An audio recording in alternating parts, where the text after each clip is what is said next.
Gaming NBS episode 140.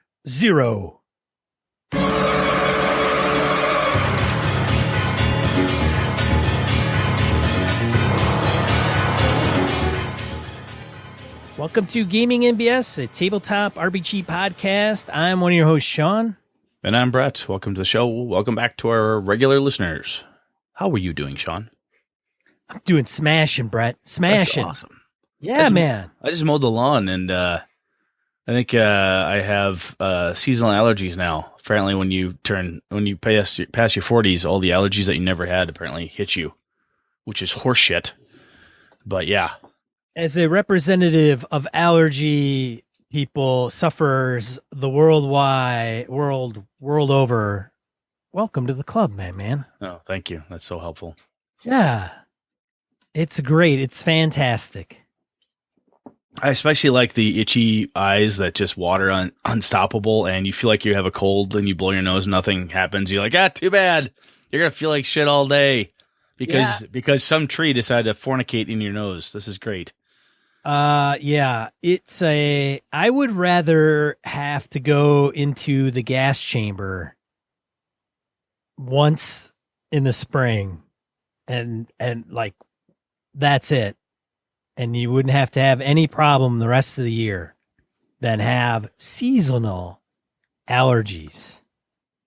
Yeah, I've a friend of mine, ex-Marine, former Marine, did the whole, hey, in basic, when you walk in the room, put your gas mask on, take your gas mask off.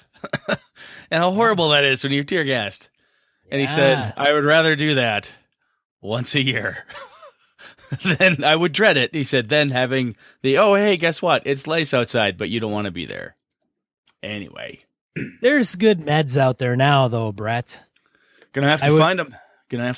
I would recommend a combination that Miss Jen Brinkman or somebody else mentioned on Facebook's Flonase and I believe a Claritin or Flonase and some other combination.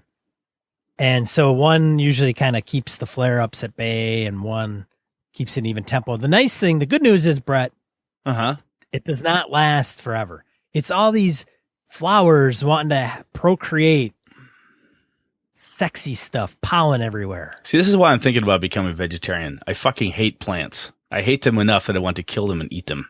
Maybe that's what I should do. Just to show them who's boss. Yeah, I don't know if I've ever met a vegetarian that's ever taken quite a stance like that before. But a more aggressive stance on plant killing. Anyway. Yeah, let's get this shit on the road. Announcements. Yeah, what the hell have we got here, man? We got some stuff going. Our banner, Gaming NBS at Gamehole Con. Submissions are open to get your games in there. Sean and I'll have some tables. He and I'll be running a game or two, and we'd love to have people get in on it. So we're trying to help Josh and the boys over at Gamehole kind of stay coordinated and such. So as we've said before, let us know what you'd like to run, and I'll be happy to help coordinate that with you. Obviously, you're gonna put the submission in and so forth, but then we as in Sean and I, tag team with Alex and Josh and just make sure things are running cool. So Brett, have you decided on what you're running? I'm going to run one game of Avalon. I think I'm going to use 5e, and I'm deciding if I'm going to run another Warhammer First Edition or something a little more esoteric. I don't know quite yet. We'll see. If my copy of Blades in the Dark ever shows up, maybe I'll run that. Who knows? Maybe I'll be done being angry about it by then. We'll see what happens. Still in therapy over that thing, I think. I'd rather have allergies than have a late Kickstarter. Oh, on the list, we should have a list of would you rather for gamers. Brett's angsty list of malcontent. I may run Tales from the Loop. That could be cool. Tales from the Loop. Yeah. I believe it's okay. From the Loop, yeah. If I don't run Tales from the Loop itself, native, it may be a different system, but still the same premise. For those of you that are not familiar with Tales from the Loop, it's from the Modifius folks, and it's the 80s RPG. It's an RPG of the 80s that never happened. And the premise is that you play kids from ages 12 to 15. And the Loop is a what is it? Not a hadron collider. What is that? An atomic. It's a nuclear reactor. Yeah. Yeah. Okay. All right. It's a Halleron collider. It's going to end the world. One of those. It's one of those. It's, Okay. I can't remember that. Yeah. It's like the hadron collider. One's in Sweden. One's in somewhere else. Yeah. In Colorado? Sure. Nevada. You could put it anywhere. But the whole thing is that there is some technology, like robotics is not foreign, but think of Stranger Things, think of the Goonies, think of E.T. That's kind of the feel. So you're kind of, I've got some ideas where you're a group of kids, you play kind of an archetype, and then, you go on little adventures. One of the things, wonderful. Phil Vecchione mentioned it a little bit on Misdirected Mark. He just touched on it. He kind of fell in love with it once he read it, and I was like, I'm going to check it out. And I got the PDF, and I got a hard copy coming. But anyways, one of the things as part of character creation is you have to pick a song. A song? Yeah, from the 80s. Oh, crap. You mean, oh, crap. Brett, you're like a kid of the 80s. Yeah, I know. There's a lot of bad music from the 80s. So when I was 15 in the 80s, Brett would have been like 12. 15. I was born in 73, so. Yeah, there. There you go. Yep. Brett would have been the little kid we would have picked on. I would have been twice your size, dude. I was a big kid. That is true. Brett has not changed in size since he was 2 years old. Yeah, I've been 6'3" since I was 5. It's kind of weird. Came out with tattoos and a beard. We saw the picture. Yeah, my wife did provide a picture. Anyways, we better get going. We're never going to get done with this. No, we won't. All right, what the hell else is going on? Yes. Oh, the other piece, I've said this before. I'll say it again. I'll be at Origins next month. I'll be there. I believe Wayne Humfleet is still coming with us. So Wayne, Kev, and Austin will be carpooling down. Expecting to meet some really kick-ass folks down there. We've got the Most of Misdirected Mark crew. I think Wayne Palladion will be there, so that'll be cool. We've got, I think, Mo Tusino's stopping in, Tom Flanagan, Emily. I mean, just really, it's going to be fun. So even if you don't know who the fuck any of those people are, I'll be there. Hey, come say hi to me. You know, Dragon Spawn will be there. It'll be fun. So anyway, if you're there and you spot me, say hi. It'd be cool. Rub elbows. Absolutely. The old school encounter contest, that's still happening. Got a link in the show notes. We're doing that with Hobbs and Friends. Jason Hobbs over there partnered up with us. Got a couple entries have come through. Pretty much got a little bit left. So go out there, check the link in the show notes. By the time this drops, you'll have a week or so to get her done. And speaking of conventions and all things cool in gaming, Queen City Conquest, that's out in Buffalo, New York. I was there last year with Phil, Chris, Bob, and the host of guys out there. And they are, Sean Gilgore is stepped up to fill the shoes of con director, main coordinator man over there. And they've got they use a Kickstarter to help fund things. So in Queen City Conquest, they've got their website, which direct links to Kickstarter. If you go to Kickstarter, Queen City Conquest, you can find them and take a look at what they've got going there. So far, they're doing pretty well. So I'm thinking of throwing a few shekels their way just to help make sure that con happens, because it's a fun con. And so excuse me, link in the show notes. Check them out. And even if you can't go, it's always fun to help a gamer. This is one of those ways you can do the cool gamer thing. If you got a couple extra bucks, throw them a few and help them get their con off the ground this year. So that'd be cool. Graham Meinert is running a couple games at Gen Con under Gaming and BS.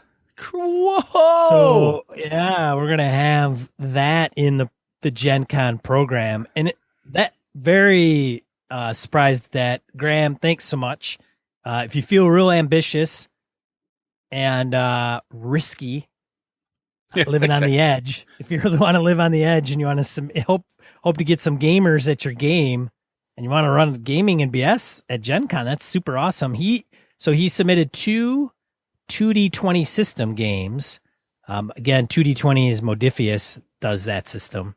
And one session of Conan, the Treasure House of Jizin Ka. The event ID we'll put in the show notes, so you know which one to look for when it goes live.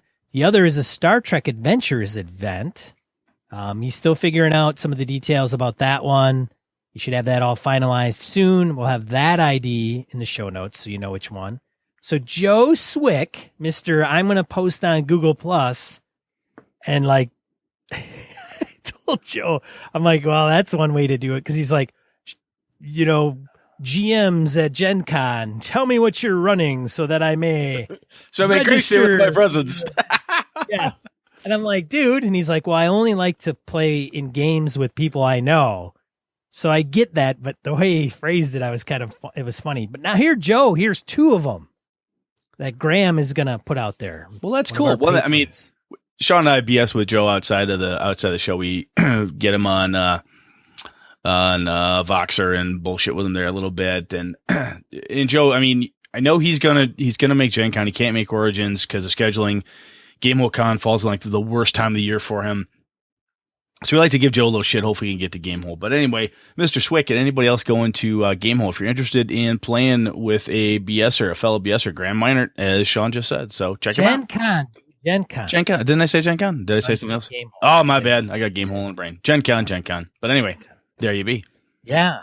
And definitely go and fill his game. Get friends, family, relatives, people you don't like to get to that event. And do a table selfie too, just to show that you're there with them. We need that. Yeah, table selfie. Yeah, absolutely, man. And then send it over to Misdirected Mark. All right. I love you. Love you, Misdirected Mark. Let's do random encounter before we dig into random encounter, man. Random encounter. You know the deal. Brett, you want to take the first one? Nope. I got a beer to open. You got to get going. There we go. My Gary Con room dog, Dan, emails us. Hi, Brett and Sean.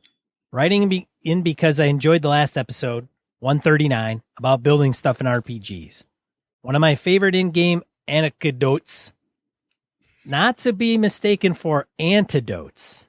No, antidotes are different, which is the thing you could build in a game. Just so it goes along the potion line. That's right.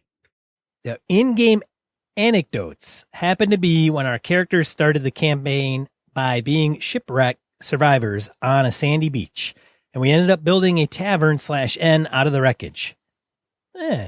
Entrepreneurial. I hope it was like a desert island where it was just them. It'd be kind of neat and all, but it'd be like, it's business sucks. Where's everybody? Anyway, carry on. It existed in the background, and we saw how it gradually expanded and thrived. A cunning move on our GM's part to illustrate the passage of time. Well, that's neat. That instance aside, though, I don't really find any appeal in building something in your game.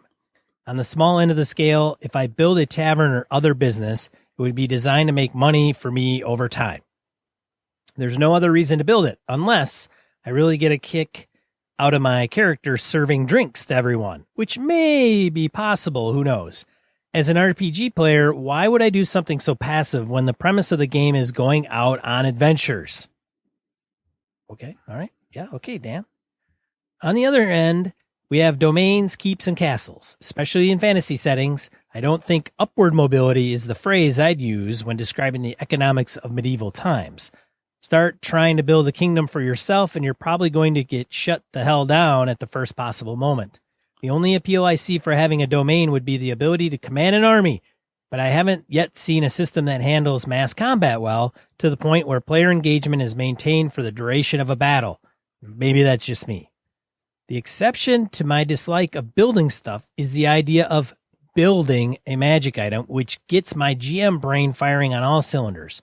And when I say this, I don't mean getting 50,000 gold pieces together for an item listed in the DMG. I'm not talking about lane +2 swords.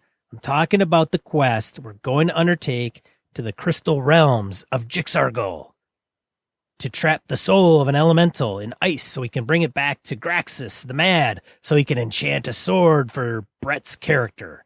Because that is the only way we're going to be able to slay the demon of the Blood Moon, which is going to manifest from the bowels of hell whenever the stars align. Compared to that tone, I can't see any impetus for building an inn or a castle so you can sit on your butt. Feel free to disagree. Regarding your next episode topic, Thieves and Rogues, check out the new game Blades in the Dark, which is all about thieves and assassins. We played a fun game of it at GaryCon. Happy Salmon, Dan Dome. By the way, Dome rhymes with you know me. So Dome. I did talk to Dan when he was at GaryCon a couple times because he was with Sean. And I do remember Dan saying that Blades was really fun. I believe Adam. I just want to say strictly platonic. Yeah, absolutely. Although Dan is quite an attractive man. Yeah, he just said you're not his type. You're too short. Anyway, I believe Adam. He's quite tall. Yeah, I think he's taller than I am. Anyway, Blades in the Dark. I believe Adam Miscavige was running that one from Drink, Spin, Run fame. I believe Adam was running that. Drink, Spin, Run. Anyway. Yeah, if I ever get my physical copies, I will. Still cranky about that. Anyhow, there is, if the premise that you like to have in your RPG is go forth and get stuff, go and have adventures as opposed to potentially have the adventure come back to you. Yeah, that's building something and then sitting there and waiting for stuff to come to you. Maybe a little on the passive side might not be some folks' cup of tea. So I totally get that. I do love the idea of building a magic item in this type of instance where you're building it and it's a a big quest item that you need to do a thing. So that's pretty cool. I do like that. Sweet. Yeah. Thanks for writing in, Dan. Absolutely, Dan. Good to hear from you. Building stuff continues with the email from Mike Bolin. Hey, Brett and Sean. This turns into kind of a long one, so feel free to edit and or break it up into sections. I've been listening to the show for a little while now, but haven't written in yet. It was great to meet you guys at GaryCon. Either Friday or Saturday afternoon in the bar. I said that I'd recognize you by your voices, if that rings any bells. It does indeed, Mike. I do remember you. We took a selfie with him. We did. I've seen Mike around, I don't know how many times at cons, and so yeah. I'm glad he came up and has said hello. He says, I describe myself by, quote, burly dude with glasses and a beard, unquote. Doesn't really narrow it down to that convention, which is very true. I was just listening to your most recent episode on building and or owning stuff in game. In our current D&D game, we're using Labyrinth Lord with the Advanced Edition Companion.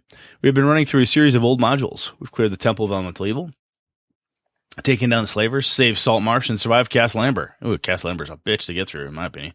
Anyway, we had to went head-to-head with Giants. Now we're headed towards the Drow. The campaign has been going on for 5.5 years now, and we played about twice a month. Yeah, man. That's very cool. Good. That is very cool. Excuse me. Way back in Saltmarsh, we decided to take over the big, quote-unquote, haunted house on the hill after clearing it out. It conveniently came with access to the sea and a big old boat. It's been a bit of a money pit, but we managed to loan the boat out to some merchants, so that's a little income. Since we were rarely ever there, we had to hire Senshal to take care of the place and deal with repairs and expansion. The GM hasn't blown it up yet. I think he likes that we can hit us up for cash every now and again. It also acts as a home base for extra characters we had lying around, and we've been known to step out of main campaign arc to play some low-level games. These dudes hung around the house until one of our main characters gets whacked. The only major attack in the house at this point was by a doppelganger who took the form of one of the party members, returned to the house declaring us all dead, and taking over the reins. We were able to wrestle control back, but did a fair amount of damage to the house in the process. Of course, we had to pay for all the repairs. We're on good terms with the people governance of Saltmarsh, of Saltmarsh, and that has led to some adventuring opportunities. A few of us are nearing name level, and will likely be looking for places nearby to construct towers, strongholds, and churches. But given the module-focused nature of the game, I'm not sure we'll get to spend much time in them either. On teaching/learning new games, our group gets together weekly to play.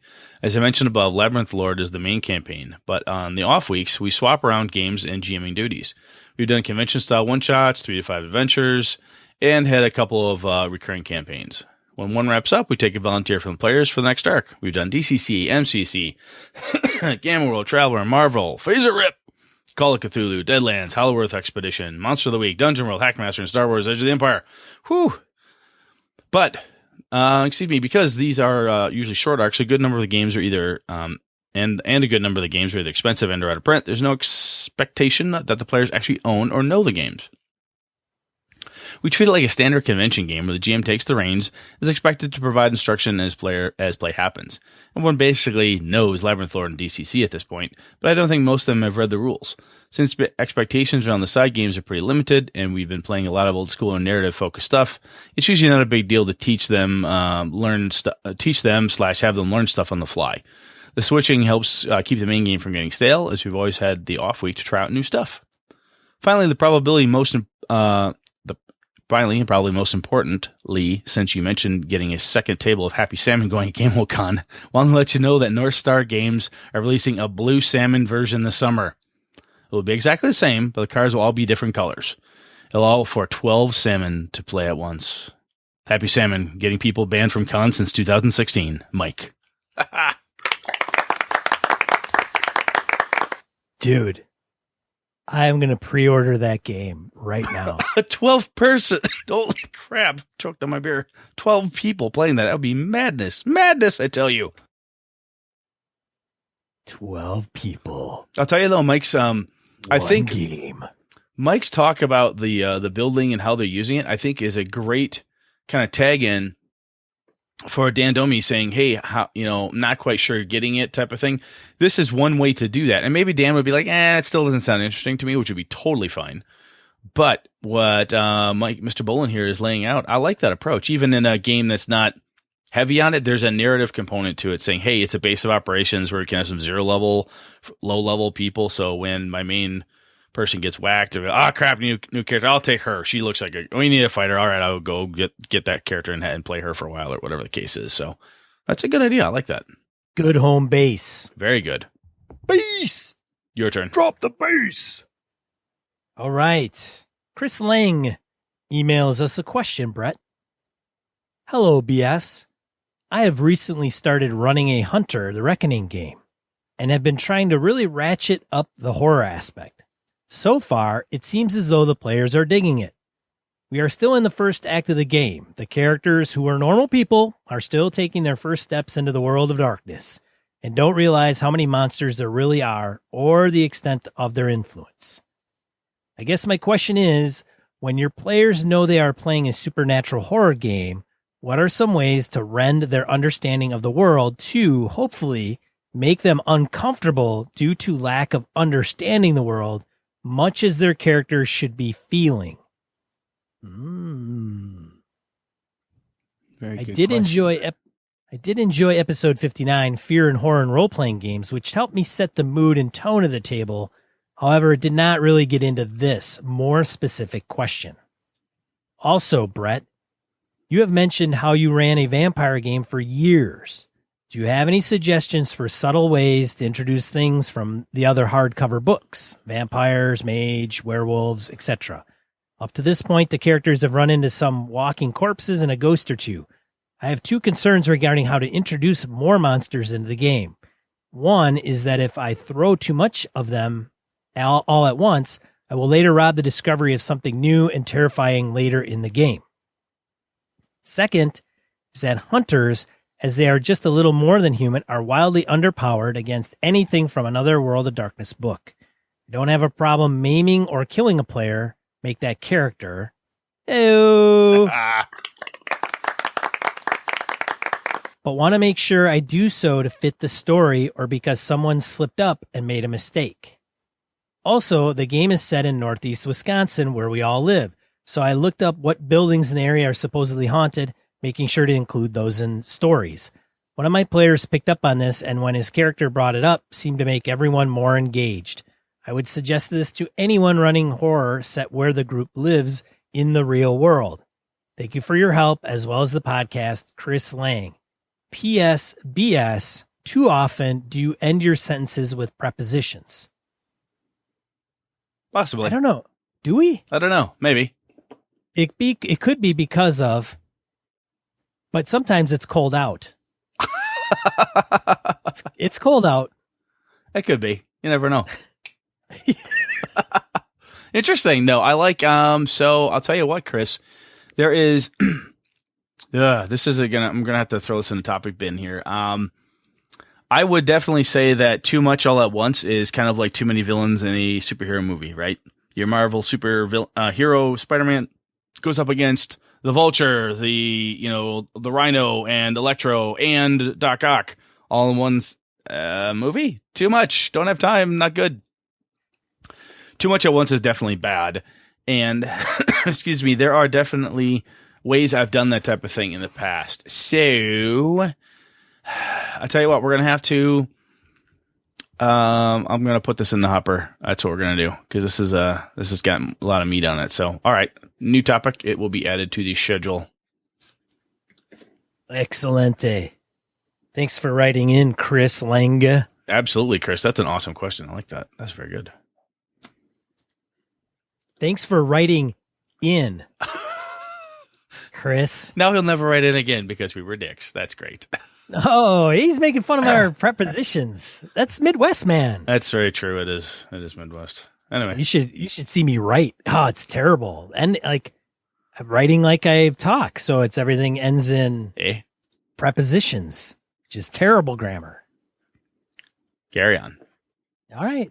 Oh, are you up? Am I up? What's up? You're up. I just read I'm that up one. again. All right. Yeah, you're up again. I didn't read that one. Did I? No, you did. Anyway, I don't want to read this one. You read it. Ron Blessing. Hey, new patron. Podcast royalty, Ron Blessing. Oh, hell yeah. From the Games The Thing and Savage Bloggers Network. When you talked to man and said, "Hey, we used to measure podcasts by how many minutes you could get on a single CD," because that's what people had to listen to him on. The guy knows the history of podcasting. Anyway, carry on. He's got a voice for it too, man. Gosh. Good Lord, yeah. Comments on Torgo the White on alignment. So Torgo wrote in some episodes ago. Howdy, Sean and Brett. I just finished the first half of 137. Catching up. The email from Torgo the White regarding alignment has propelled me into action. The way I explain alignment to folks is pretty simple. I look at good/evil as morality and lawful/chaotic as method. Good and evil are basically about how your character values life. If you're good, you value life above all else. If you're evil, death is simply a byproduct of your goals. Neutral characters are somewhere in between. If I'm being honest, I find neutrality the most troubling on this side of the alignment spectrum.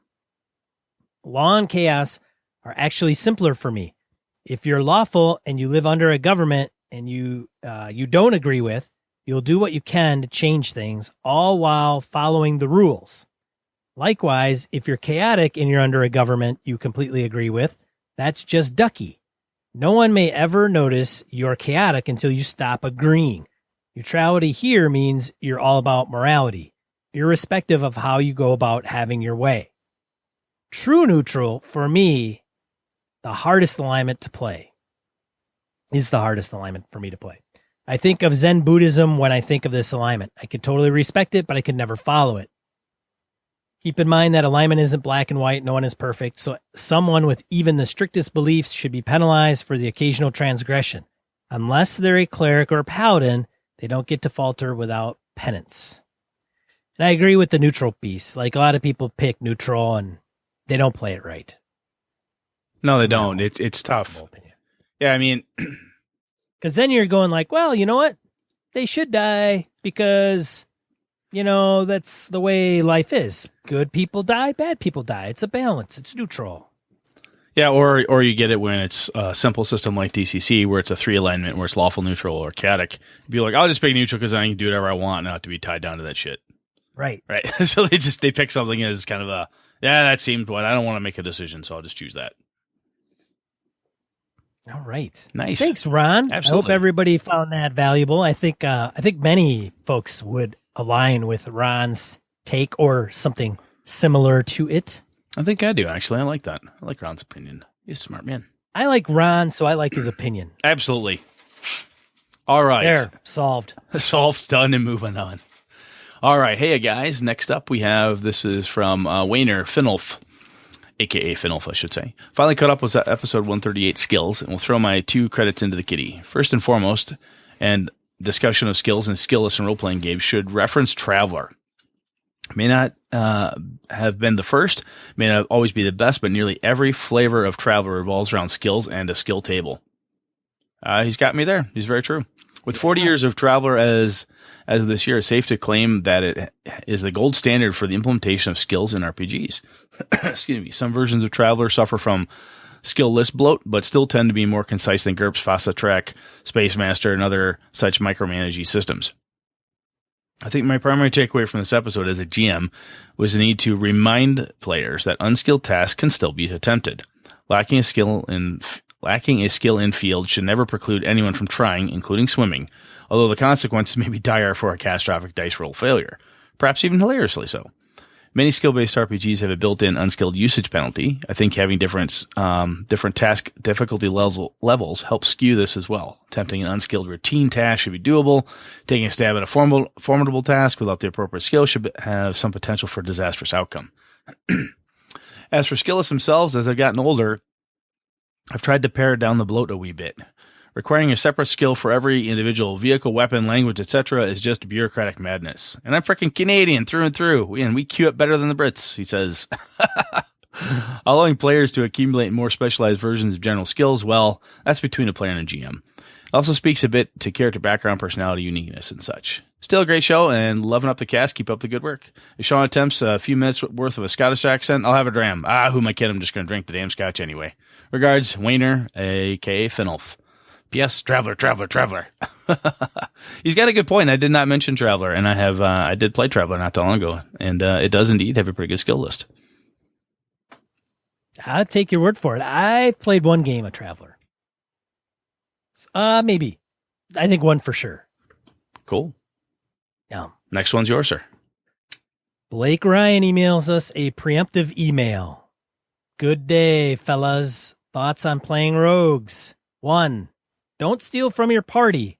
You wouldn't steal from your friends and family, so don't do it in game. In a dangerous world filled with magic and monsters, it is not a good idea to poop in your own nest. That's right, poop in other people's nests. I would have to agree. Yeah. Don't poop in Brett's nest. No, even if he is family, or even if he's not. Nice. Number 2, rogue does not mean kleptomaniac. You can be a military scout, a demon hunter, a troubleshooter for the church, a freelance cartographer, explorer, an investigator, and not to be mistaken for instigator for the Mage Guild. Rogues have a wide range of skills. Use them all. Number 3, if they are an assassin, doesn't mean they are psychopaths. Maybe they only hunt monsters. Maybe they are afraid of undead or insects. Maybe they don't hurt kids. The parameters of their code is important to the character because they are the ones living that life. Number 4, you may not see yourself as a rogue or assassin. You may see yourself as a militia soldier or a guy who helps people. Your skill set is not obvious to everyone that looks at you. An example is Garrick from Deep Space Nine, a tailor to most people, but a former spy assassin. Number 5, just because you live on the darker side of society does not mean that you have no soul. Because we all know that gingers are the ones that don't have souls. I don't know about that. I don't know about that. There goes our entire redhead population. Yes. There we go. Damn it. Just kidding. Maybe you donate cash to the orphanage. Maybe you want to rip off the king because you want to fund a communist state. Ooh. Give your character some goals and personality. All right. Well, and with that...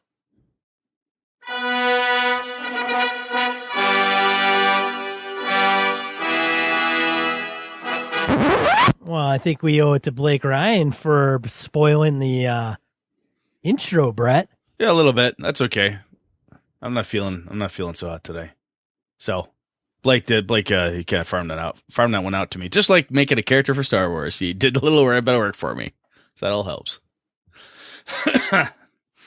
So, Sean, I want to ask you this before we talk about Thieves and Rogues. When Dungeons and Dragons changed from Thief to Rogue, what was your reaction? Oh, I didn't like it. Didn't like it? Why didn't you like it? I didn't like it, man. Why didn't you like it? Because, that's how I play the game. Damn it, we're thieves. Sons of bitches. When I was a youngster, it was Thieves, and then they had to make it Rogue for no goddamn reason. I kind of get why they did it, but at the same time, I'm like, seriously?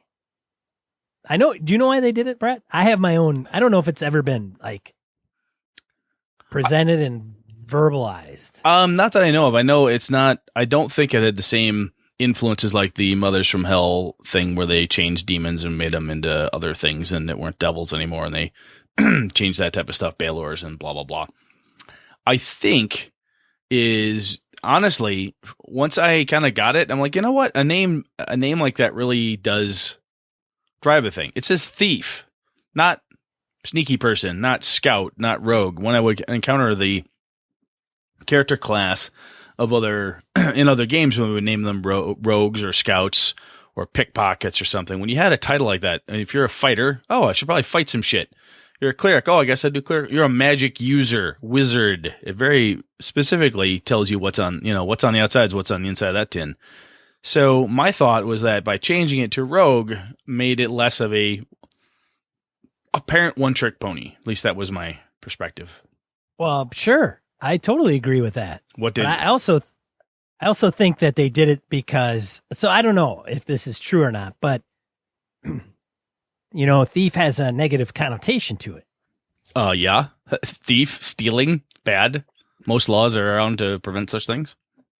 But rogue, that could, and plus rogue, you're like going to what you're saying, it's broader. Oh, you dashing rogue, you. Yeah. Whatever. It's fine. I'm over it. I think they could have called it something worse than rogue. So I guess that's one thing. Master of ledger domain, something along those lines, which have been like, what? Yeah. Something. Anyway, well, the cool things about your thief rogue types, and we'll use the name, either one of those names interchangeably as we talk through this, because I'm not necessarily married to one versus the other. Kleptomaniac. Kleptomancy. Mania. Sure, why not? Kleptomaniac. There's plenty of examples of these obviously in your fantasy games, and plenty in modern settings. You think spies, you think anything along those lines, and there's even sci-fi, right? Scouts, spies. Let's see, just raw thieves, scoundrels. Thank you, stuff like that. I mean, there's plenty of that type of questionable morals that happens, but yet still does some heroic things. So, Sean, why would one of the questions we've been asking when we think about these different character class kind of archetypes versus classes necessarily themselves, but what do you see as a draw to play a thief or the rogue? What draws you to it? So I think you could play a bad girl or bad boy. Yeah.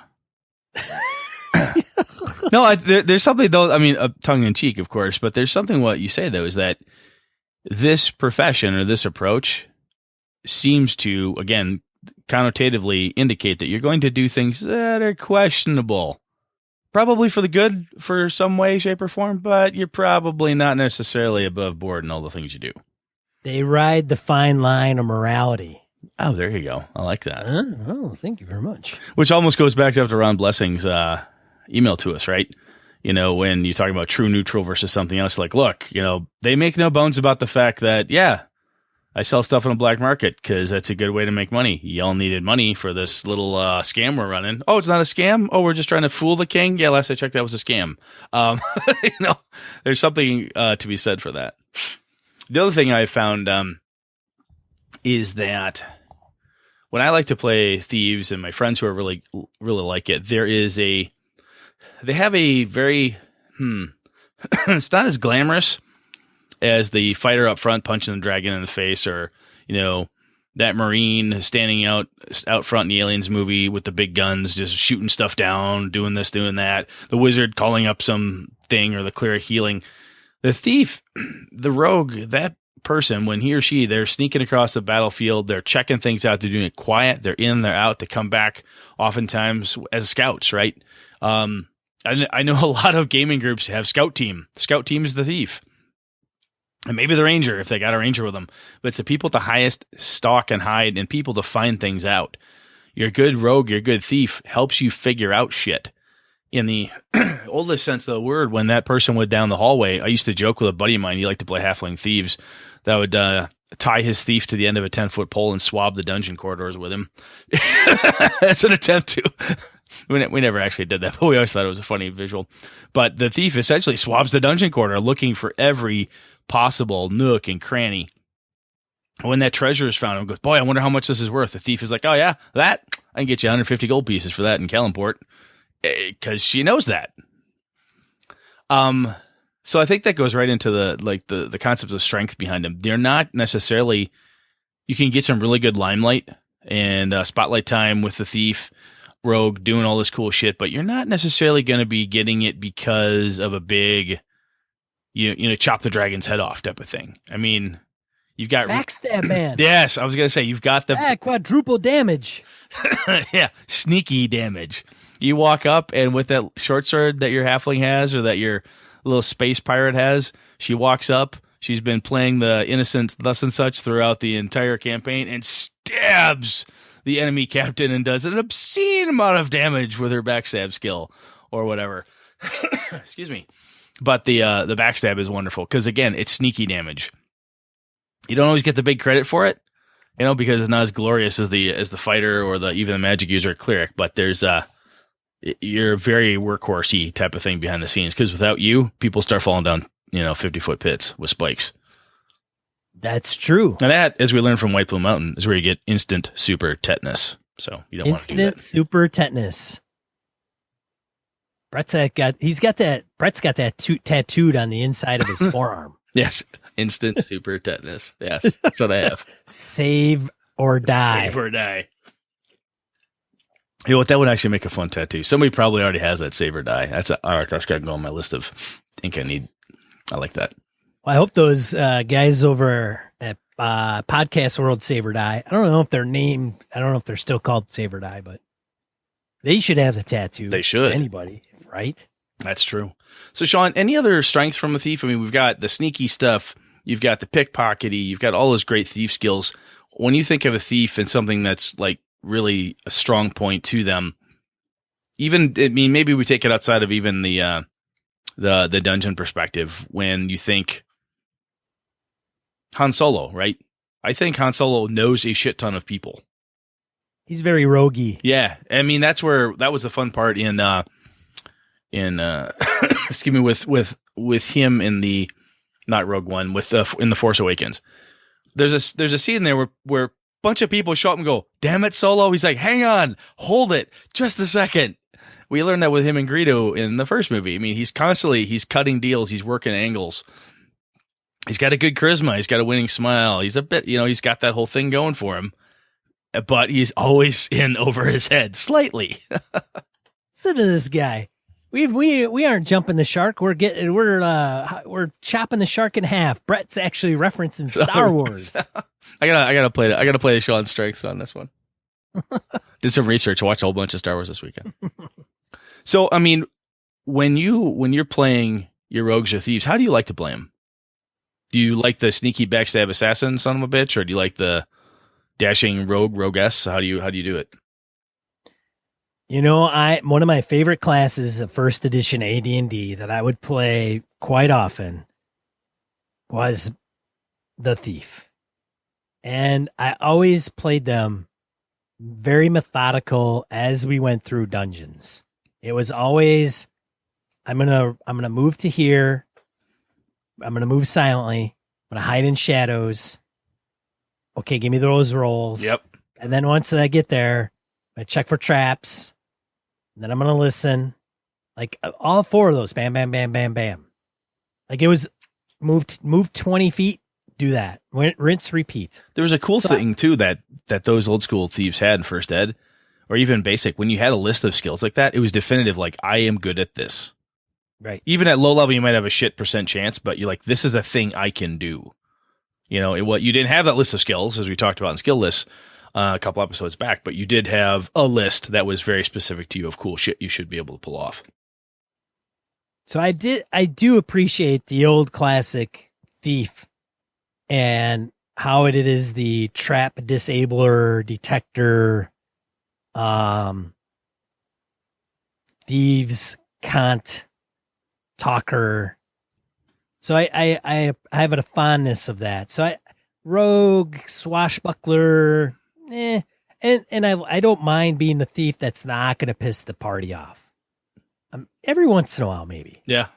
Usually I would do it if I spot somebody that's like dicking around with the treasure and that magic user finds a ring and decides to try to keep the ring for themselves without letting the party know. Yeah, that's the first thing I'm going to try to get. Oh, I see. So you're like the anti-thief in that space almost. I just want to look at it and check it out. I see. I don't do it purposely, I don't like. There's some people like if they're a thief, they're constantly trying to rip the damn party off. And then you get the paladin dynamic, and oh god, and it just spirals out of control. Well, I think that kind of goes to. I mean, I think I might have mentioned this to you when I was in grade school. There was a group of kids in my neighborhood that wanted to start a D&D club. They wanted to get together and play Redbox D&D like every other week or something. And I got invited to. I'm like, oh, this could be fun. And they only had room for one more person. It was me. I'm like, oh, okay, this is cool. What classes do you have? We have enough fighters. We have enough of this. We have enough of this. We is either a magic user or a thief. I'm like, I'll play a thief. No, you can't, because thieves have to steal from the party. And I said, I don't want it. What if I promise I won't? I don't understand that. No, you have to. That's part of being a thief. So I got stuck playing magic user. I died in the first session. I never came back. But it was such a thing that by the 80s when that Redbox was out, it was well known that thieves are supposed to steal from the party, at least in that little bizarre backwoods of Wisconsin there. I know that sometimes there's the moral, ethical alignment impacts of what thieves do. And even, you look at swashbuckling rogue, like, your Han Solos and such, there's potentially bad thing. I mean, he shot Greedo, right? I mean, he's obviously double-crossing people. He's obviously getting chased by bounty hunters. He's doing stuff that may be bad, blah, blah, blah. Oh, spoilers. Yeah, Han Solo's a murderer, man. Oh, that's spoilers. Greedo gets shot. Yeah, unless you were born after a certain year, in which case they're trying to rewrite history, just like Tiananmen Square, man. I think it's not quite as impactful as Tiananmen Square, but almost as impactful. I'll give you that. I don't know, man. I don't know, man. Have you met some Star Wars fans? That's true. Oh, shit, dude. Please don't burn down our podcast. Please don't burn down our podcast. I actually I had this discussion one time with some players that Kevin will gladly join me in on this. They had the most fucked up treasure splitting system ever I've seen a group have. And one of the reasons they did it was to preempt the thief from stealing stuff. This way, everybody gets a pick. Everyone gets to do stuff. And it was really a bizarre thing. And I got in an argument with one of the players over a forum post with all the stupid ass places. Well, you can't blame him for doing over a forum post, Brad. Exactly. And finally, I'm like, dude, what's the deal? He goes, well, if we don't do this, then the thief will just do what the thief does. He'll steal stuff. I'm like, well, you're playing the thief, so you're telling me your thief would steal stuff if we didn't have a very strict system? Yeah. I said, well, then I'm kicking your thief out of the party. Well, you can't do that. I said, why wouldn't I? We're in the middle of the fucking temple of elemental evil, getting our asses handed to us left and right, and you're going to steal from us? Adventures are crazy, but we're not stupid. I said, we'll kill you. We catch you stealing from us once, you're dead. I mean, we don't have time for that shit. You actually steal from the cleric who's healed you and kept you alive the last 5 games? Really? Really, you dick? Anyway. Oh, there's a special place in hell for those thieves. Absolutely. It's at a game table at Gen Con full of other people who don't have groups to play with. That's the name of that hell. That's true. So, let's see here. I know that one of the things that the other thing from like a downside perspective, usually even, I mean, your thief is a skill-based character, in my opinion. I mean, they're all around being able to do stuff based on how good they are at it. They've got their high dex. They tend to, they're smart and wily and stuff. But generally speaking, they don't have the same hit point levels. They don't wear the same heavy armor. They're using lighter weapons because they don't want to be roaming around with, two-handed bastard swords strapped to their backs and big tower shields. Heavy armor and big, shoulder mounted, blazer rifles or whatever. It's just not what they do. They move fast, strike hard type of thing. So I think if you're one of those people that really likes to be able to always have the biggest goddamn gun in the group, this type of character isn't for you. I think that's kind of It's just a fact. You're not going to be able to pull off the types of skills that your thief or rogue normally would by lugging around a big Browning 50 cal. It's just not going to happen. It's not what you do. Unless you're an assassin, which is a subclass. Well, that's more of the Barrett 50 cal sniper rifle, right? That is true. Versus the, big bulldozer of a man carrying a huge, Ma Deuce and mowing down everything in front of him. That's a little different. We refer to that, Brett, as the BFG in first-person shooters. Yes, I do. I do remember. I did play Doom. There you go. Yes. Which stands for big friendly gun, I guess. Yes, big friendly gun. Big friendly gun. Yeah, here's where you go family. This is what I I do. do. Family on me. Yes. I had a professor from Illinois. Weird tangent. He was in Wisconsin, and someone said fib, and he goes, "I always thought that meant friendly Illinois brother." I looked at him and said, "That's not what that means." He goes, "Yeah, I know. I'm just living a lie. Let it go." Oh, that joker. Yeah, he was that guy. That professor. He's such a joker. Wacky dude. So I mean, honestly, though, when we talked about bards way back when misdirected. For the For the record, we refer to fibs as friendly Illinois brothers. I just refer to that. All the people from Illinois that I know are gamers. So they're just gamer people. I don't know. I honestly do not know anybody who lives in the Illinois area that isn't a gamer. So I don't have any connection with people from Illinois who aren't gamers. That's just a thing. It's like Scott Hubbs and Jared Rasher, I think, is down there. Yeah, I think so. Oh, Ken Haidt and PK Sullivan and a whole bunch of people are down there. I mean, it's just, and all the people I know in Illinois are gamers. So as far as I'm concerned, Chicago and surroundings are just full of gamers. That's all I know. That's all that's down there. Right.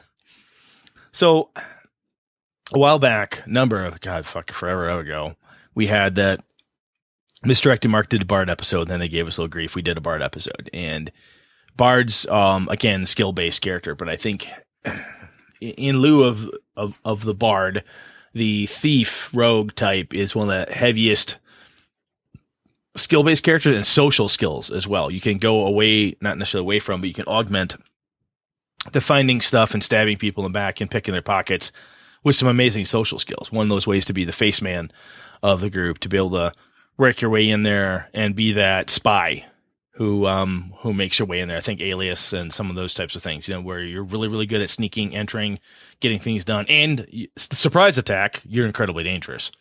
So, excuse me. Whenever I've had people that want to play, they're like, I want to play a ninja.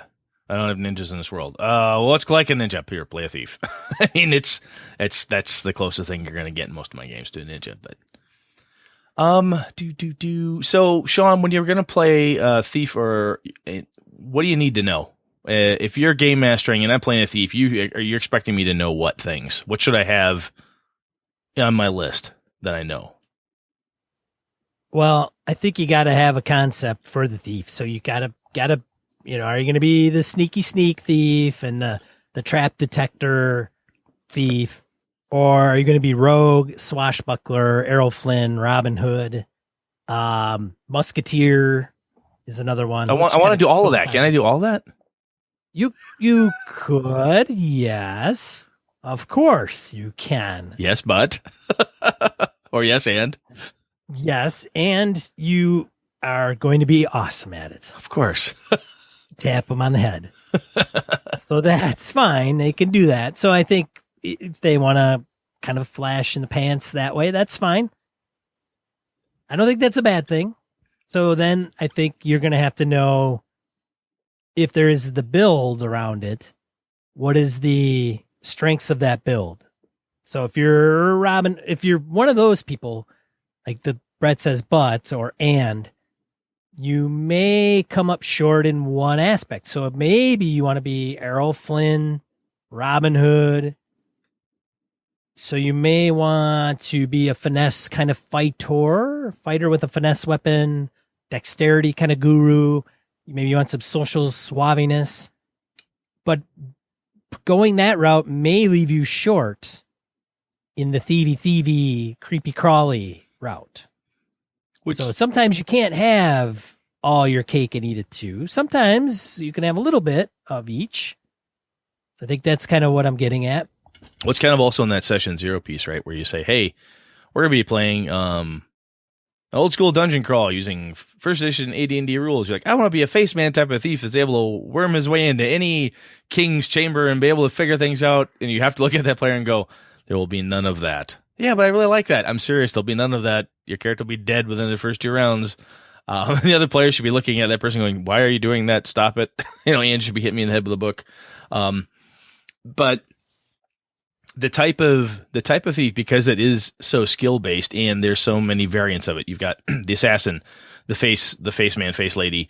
You've got the spy, the pickpocket. Eileen says, hey, I want to play this, master rogue, second story person who's able to break in, do all this stuff. And then Dan's like, well, yeah, and that'd be cool. I can be this other guy that does this, that kind of is the alleyway thug, I'll be like the kind of brutish thief that does this, that, and the other thing. All of that stuff all those things are potentially really great approaches, but make sure that it fits, because you're dumping all these points into a specific type of build, if it's a point build system or however you're doing it.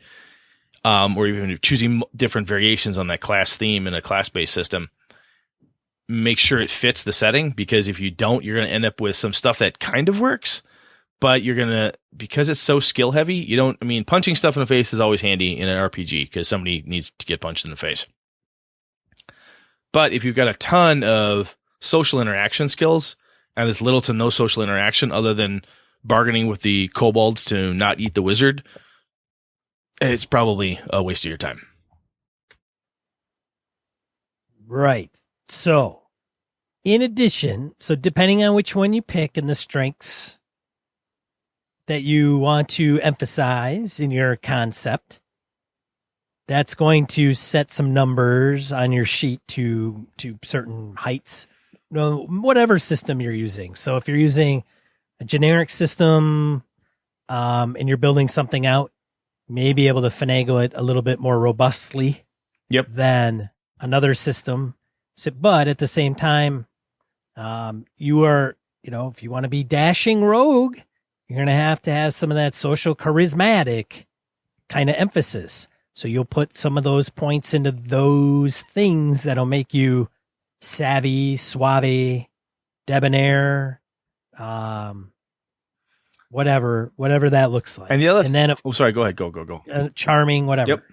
I was going to say, if you do decide that you want to do the old school thief and have this chaotic evil dude, and what she does is she steals from the party, or that doesn't bother her, she has no compulsion of doing that.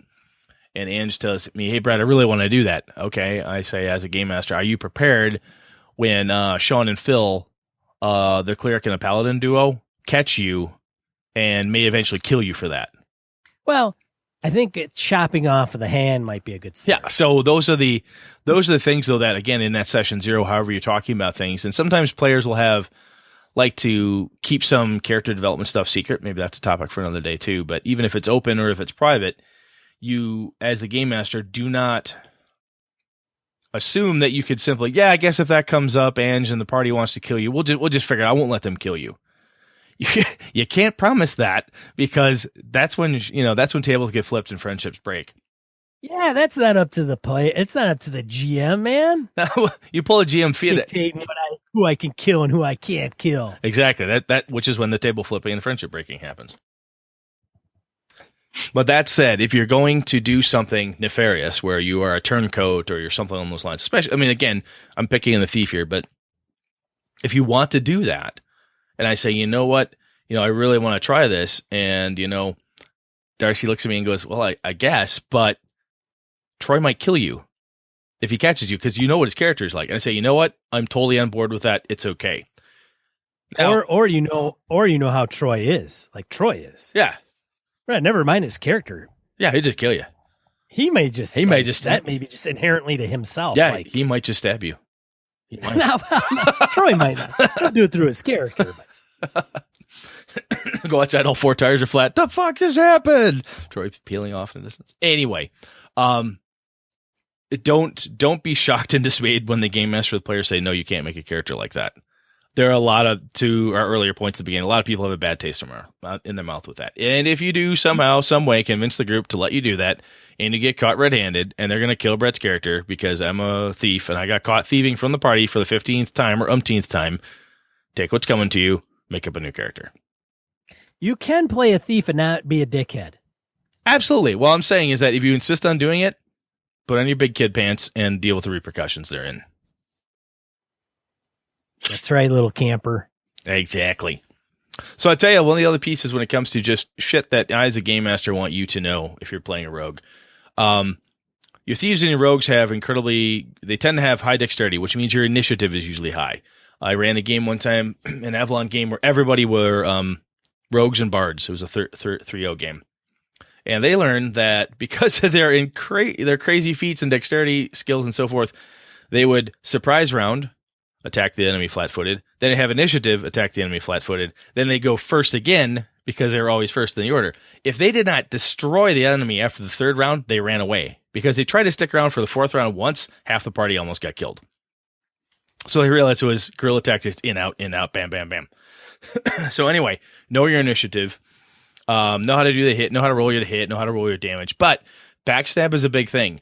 And depending on the different system you're using, the backstab double damage, is it triple damage? Do you have to be flanked? Do you not have to be flanked? Do you have to have someone next to you?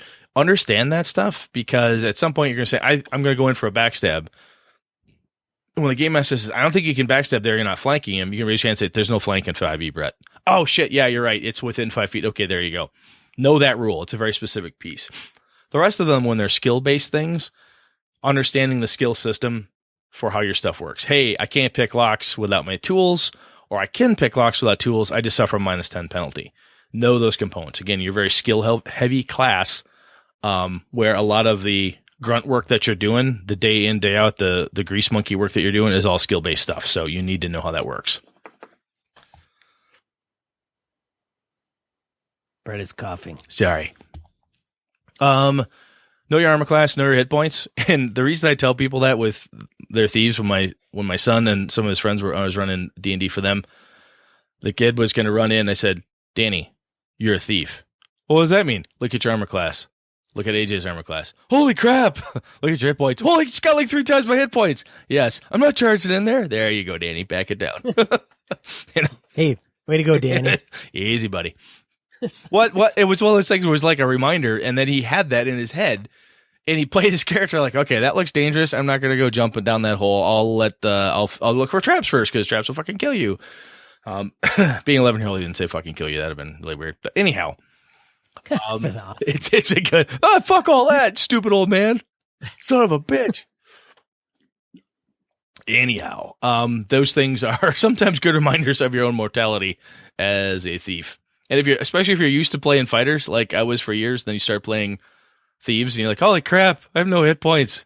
This sucks. My armor class blows. Don't charge anything like that. Sean, when it comes to role playing them, what do you said you like them old school? How do you like to role play them? I don't typically have them be in the limelight, because they're usually not a really huge charisma based. I mean, if you're talking classic D&D and charisma is involved, I usually don't pump up the charisma, because that's usually up to maybe the clerk or the paladin, or maybe even the bard. So I kind of keep them on the down low as far as the social pieces go. But having said that, I would say that if I'm in my element, then I can turn on the social juice.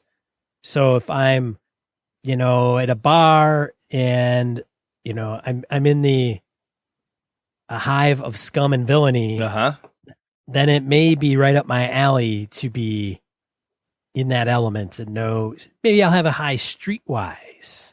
And even in streetwise is great. I mean, that's one of those underworld contacts pieces that, excuse me, damn it. Your skeevy thief or your charismatic rogue, she should know all that stuff, especially if she's been around before. Even if nothing else, there's names to drop. Where have you ever heard of, Draxus, the thief from, Raglar 7. Really? Oh, fuck, Draxus was here? Holy shit, that son of a bitch. He's crazy. He's legendary. Knowing those types of things can be helpful. There are There are guilds sometimes. Sometimes you have to be a member of a guild in a city. Sometimes being a freelancer is punishable by death in certain cities. Sometimes you're ex-military. You learn to be a scout in the military, or you're ex-cop. You know what? One of my favorite quotes from Sir Arthur Conan Doyle about Sherlock Holmes was, I think it was Watson told him that had he chosen a different path, he would have made an excellent cat burglar. Or something along those lines. I can't remember what the exact quote was. It was Watson or somebody else. But anyway, because he was really, really good at that stuff. So it could be one of those things where, you were a detective for many years, and now you're essentially a thief or an underworld kind of person. I like to play up the contacts component, and I love using Thieves Can't. Thieves Can't, for those who don't know, is basically, it's been described a couple different ways, but I like to think of it. One of my favorite examples, as horrible as the movie is Ocean's 12. There's a scene in Ocean's 12 where, Matt Damon's character is talking to this Englishman, the guy who plays Hagrid, for anybody who knows actors. I can't remember his name offhand. But he's talking to him in Thieves Can't. He's saying words and phrases and so forth, and then he says something that is wrong, and the guy goes, it's like shock, like, oh my God, we just insulted his mother. What the hell did you say that for? I thought I was using the right words. It's a secret language of double, triple, quadruple entendre and euphemisms and different pieces. That's how I've always used it, as a way for thieves to hand signals. The hand goes up, taps the bridge of their nose 3 times, and that's a thing. I encourage my players, when they're doing that, to come up with how they're utilizing Thieves Can't whenever they want to communicate something. It's a great role-playing opportunity to look around. Even if there's nothing going on, ask the dungeon master, I'm looking for signs of thieves in there. If anybody sees me, I'll kind of make the overt, shaving a haircut on the table, and then pick up my glass with my left hand, turn it to my right, and take a drink. For whatever reason, that happens to be one of the symbols from your guild. Fine. Make that stuff up. Excuse me. Unless the dungeon master or game master, whomever, unless she's got a ton of time and is able to come up with a very detailed guild or approach to how all thieves operate, you have great license as the role player to grab that and go, right? Understand the setting and just go with it. You can make some really cool stuff. That's when you get a guy where something weird happens and the guy playing Han Solo goes, oh my God, don't tell me that's Draxus. And the game master goes, yes, it is. What did he do to you again? Oh crap, I owe him money. Something like that. It's just, they're really great opportunities to pull on the underworld portion of you. Or even if you want to flip it a little bit different, that's the time when you're a young up-and-coming thief. Sean turns around the bar, and there's his mom. And she's mad at him because he's been gone for a while. And she wants to find out you're not hanging out with that no-good thieves guild again, are you? You can have comedic role-playing opportunities as well. But Sean, any role-playing ideas or advice from you? Oh, no. I think messing around with your own role-playing. Maybe I guess it just depends on the personality of the thief and the rogue. I think it'll come into its own as you develop that character. That's true. You can have the deep voice. You can sound like, some nasty badass motherfucker sitting in the corner because he's an assassin. You could play totally against type and be a bubbly, happy frat boy assassin. You could be all sorts of crazy things. But also, if you are always quiet and always reserved, sometimes playing to archetype like that can be a lot of fun because that's a trope that we all know and love quite well. And you're that person who doesn't say more than 2 words, only speaks when absolutely necessary. That can be cool. Good stuff, man. Yes. Well, clearly, Sean and I did not hit all the different highs and lows of playing Thieves and Rogues. So I'm positive other people have got good ideas out there. Hit us with them. Let us know what we missed, and we'll highlight it. All right, let's get into die roll. All right, Brett, you want to start? Sure. I think the listeners caught us up on this one. Sean and I are a little bit behind, but man, we got like half a dozen practically from listeners. Matt Bonhoff launched his first game, Lucha Liga. It's on Drive-Thru RPG. We've got a link in the show notes. Wasteland of Enchantment Games. A masked fighter steps on the ring, ready to pound his opponent senseless. The crowd cheers wildly, waiting to see a sensational signature move. It's a game for 2 friends, 1 player, and 1 GM. It's designed with a lightweight rules and a lighthearted tone. It's basically equal parts Mucha Lucha and Pokemon rather than real world wrestling. So it looks like a lot of fun. This is one of those things I saw this when he put it up there. I'm like, you know what? This would be a blast for some buddies and I to play, just one-on-one every once in a while. So good stuff. Thank you, Mr. Bonhoff. Yes, thank you, Matt. Wayne Visionary Comms. There are diseases hidden in ice, and they're waking up. Article on the BBC. I think it has more to do with bacteria, but nonetheless, something good inspiration for a plot point. Absolutely. And let's see here. Kevin Lovecraft put up a poster on spell names designed by a neural network. Kind of cool looking. New D&D magic spells designed by a neural network. This person trained an open source neural network framework on a variety of data sets, including recipes, Pokemon, knock-knock jokes, and pickup lines. So the latest, a list of 365 different spells you can cast in Dungeons & Dragons. Formid's Beating Sphere, Perping, Farming. I love that. Wrathful Hound. That one's good. Mind Blark, Stone Share. Interesting stuff. Yeah, because when AI takes over, they have to know what spells they're going to cast on their human victims. Yeah, that's true. They do. Fucking aliens. So they came up with the names first. Now they'll come up with what they do, and then we're in trouble. Yeah, this is just not good. No. All right, what's next? Oh, Ezra Rocha shares a YouTube playlist of free instrumental music from a Spanish-speaking composer for your gaming tables. Ezra always has some really good stuff out there, just like every one of our listeners out there. So take a look at this. Castle Zagix, Swords Against Sorcery. So pretty cool. I mean, when you're talking about titles like Against the Cult of the Reptile God, Town of the Threshold, Vault of the Drow, Black Razor, Wellman Wave. I mean, come on. It's good stuff. Give it a look. And there's a new project from Charles White. From Fabled Environments and Yellow Piece Games comes Buccaneer Through Hell and High Water. It's a setting for Savage Worlds for pirates. The Kickstarter starts the day that this episode has dropped, which is May 16th, 2017.